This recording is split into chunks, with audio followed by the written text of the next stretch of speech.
Seeja Taxila Tamil podcast உங்களை இந்த ஆழமான விவாதத்திற்கு வரவேற்கிறது. வீட்டிலிருந்தபடியே வரிச்சட்ட வழக்குகளை கேட்டு மகிழுங்கள்.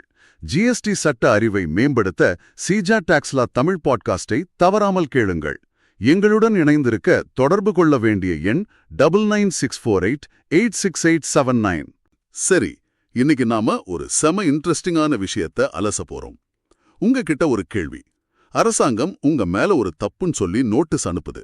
ஆனா கடைசியில தண்டனை கொடுக்கும்போது சம்பந்தமே இல்லாத வேறொரு தப்புக்கு தண்டனை கொடுத்தா எப்படி இருக்கும்? அது ரொம்ப குழப்பமா இருக்குமே. அது மட்டும் இல்ல, நீங்க மேல்முறையீடு செய்யறதுக்கான கடைசி தேதியையும் தாண்டிட்டீங்க. இப்போ என்ன செய்வீங்க? கைமீறி போச்சுன்னு விட்டுடுவீங்களா? இல்ல, போராட முடியுமா? ஆமா, இதுக்காக போராட முடியுமா? டெல்லி உயர்நீதிமன்றத்துல நடந்த ஒரு வழக்கு இதுக்கு ஒரு ஆச்சரியமான பதில சொல்லுது. வாங்க இத பத்தி விரிவாக பேசுவோம். முதல்ல இந்த கேஸ்ல என்ன நடந்ததுன்னு சுருக்கமா பார்த்துடலாம். ஒரு வரி செலுத்துபவருக்கு நவம்பர் 2022ல ஜிஎஸ்டி ஆபீசர் ஒரு நோட்டீஸ் அனுப்புறாங்க. காரணம் கோரும் அறிவிப்பு, அதாவது ஷோ காஸ் நோட்டீஸ், SCN சொல்லுவோம் இல்லையா? அதேதான். அதுல நீங்க ஜிஎஸ்டி சட்டம் பிரிவு 39 படி ரிட்டர்ன்ஸ் தாக்கல் செய்யல, அதனால உங்க ஜிஎஸ்டி பதிவை ஏன் ரத்து செய்யக்கூடாது அப்படின்னு கேட்டிருக்காங்க. ரொம்ப நேரடியான ஒரு குற்றச்சாட்டு.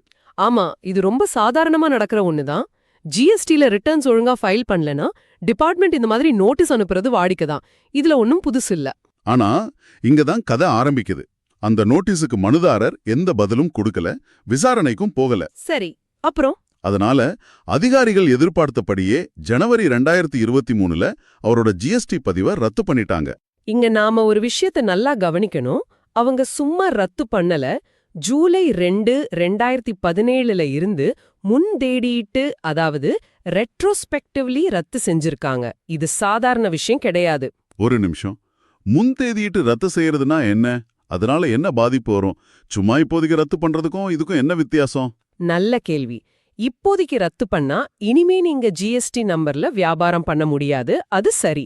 ஆனா முன்தேதியிட்டு பல வருஷத்துக்கு முன்னாடி இருந்து ரத்து பண்ணா அது ஒரு டைம் மிஷின்ல ஏறி போய் நீங்க பல வருஷமா செஞ்ச எல்லா பிசினஸையும் செல்லாதுன்னு சொல்ற மாதிரி.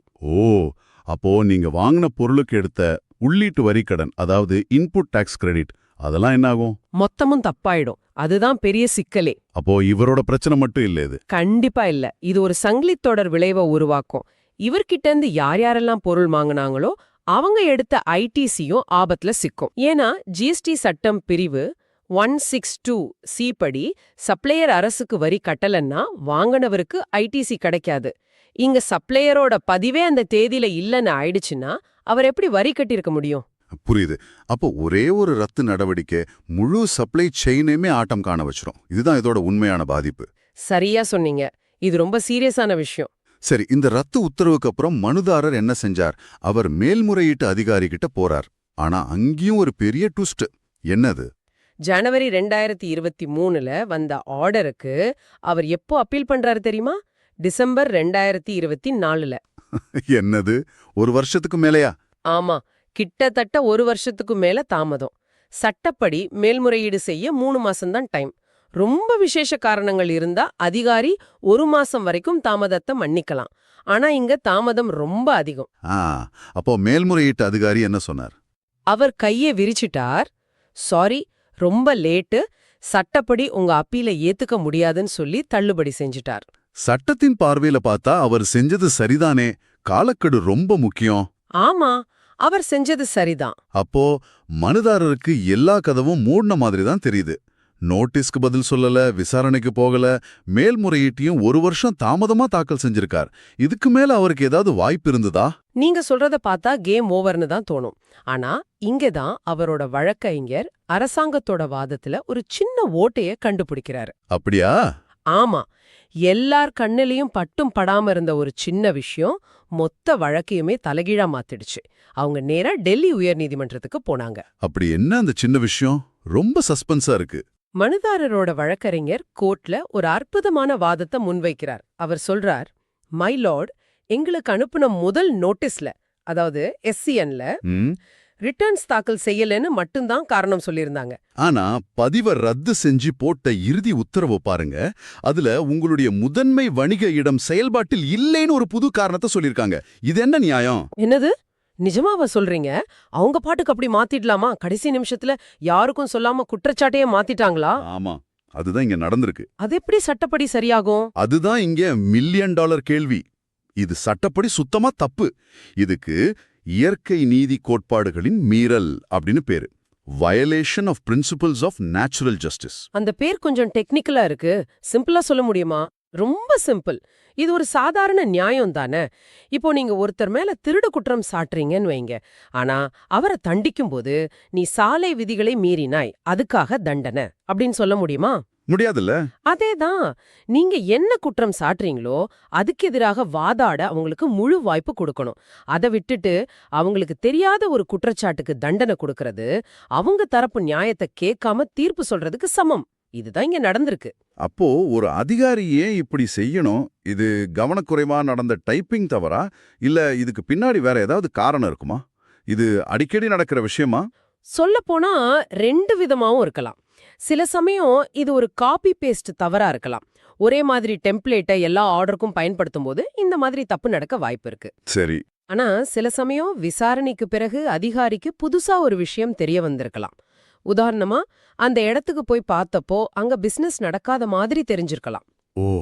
ஆனா அப்படி புதுசா ஒரு விஷயம் தெரிஞ்சா கூட அத மனுதாரருக்கு முறைப்படி தெரிவிச்சு அதுக்கு விளக்கம் கேட்க ஒரு வாய்ப்பு கொடுத்திருக்கணும். அத செய்யாம நேரா ஆர்டர்ல அந்த காரணத்தை சேர்த்ததுதான் இங்க நடந்த அடிப்படை தவறு. இப்போ உயர்நீதிமன்றத்தோட நிலைமைய பாருங்க. ஒரு பக்கம் மனுதாரர் செஞ்ச மன்னிக்க முடியாத தாமதம், இன்னொரு பக்கம் அதிகாரி செஞ்ச அப்பட்டமான சட்ட மீறல். கோர்ட் இப்போ யாருக்கு சாதகமா தீர்ப்பு சொல்லும்? இது ரொம்பவே சிக்கலான ஒரு நிலைமை. ஆமா, அரசு தரப்பு வழக்கறிஞர் தாமதத்தை மன்னிக்கவே கூடாதுன்னு கடுமையா வாதிட்டார்.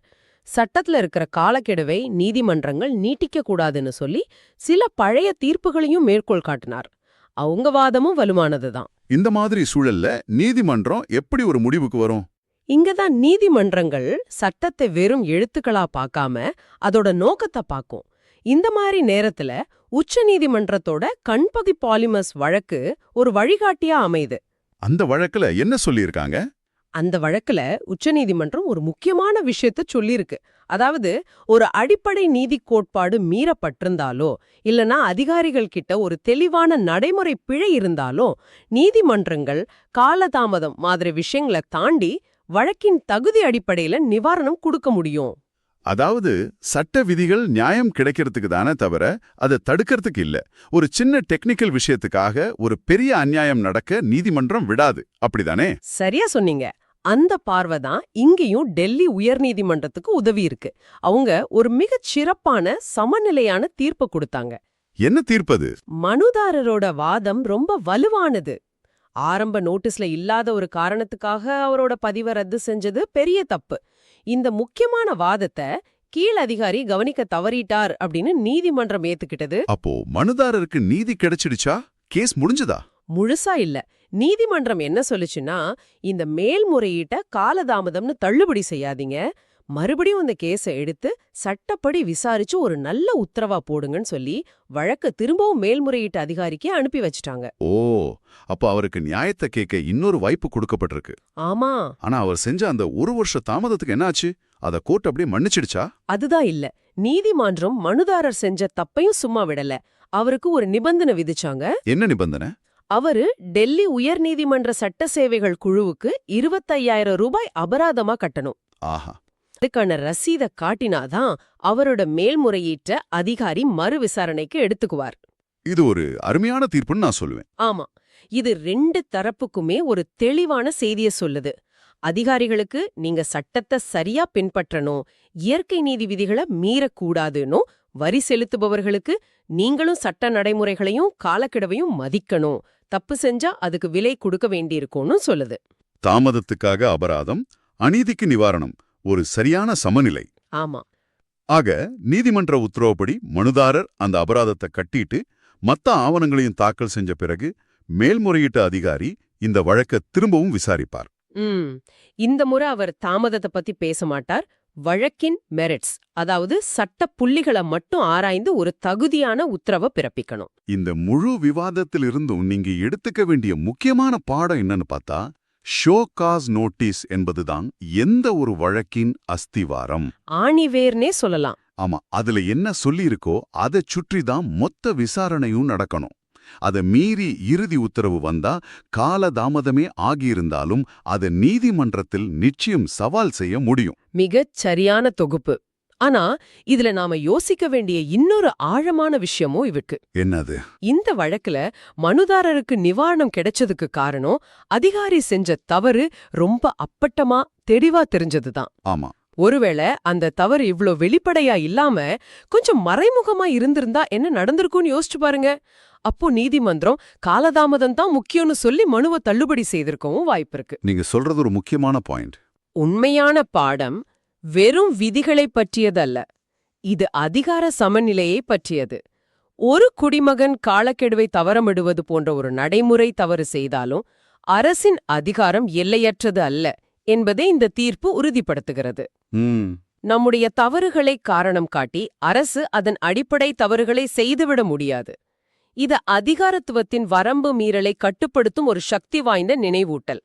இந்த வழக்கு நமக்கு நிவாரணம் தந்தாலும் சட்டப்பூர்வ இணக்கங்களில் எவ்வளவு கவனமாகவும் காலந்தவறாமலும் இருக்க வேண்டும் என்பதை ஒரு எச்சரிக்கையாகவே நமக்கு சொல்கிறது. இந்த விவாதம் ஒரு விஷயத்தை தெளிவா காட்டுது.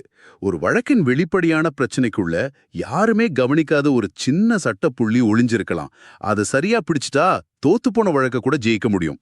ஆமா, இது ஒரு சுவாரஸ்யமான சிந்தனை.